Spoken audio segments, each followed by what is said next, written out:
Maayong adlaw kaninyong tanan karon uban ni ninyo no padulong mi dito sa Nabunturan guys. Diri ami nangagi sa Mayaon then padung sa Monte Vista then padung sa Nabunturan. While watching this view, this amazing green and green na mga dahon-dahon sa kilid-kilid sa dalan, so maka-amaze jud kaayo ang creations of the Lord.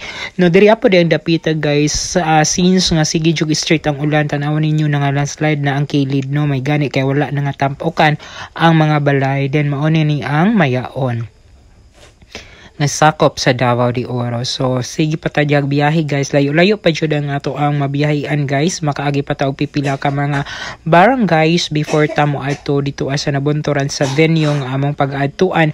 Kauban nako ang mga nagkadaiyang tribal chieftain sa matag barangay sa lungsod sa Laak. Kay naman may event dito nga iatanan no, it invited all the tribal chieftain na per municipality. So that is why na ami diri nagagather karon to witness or to join that said event.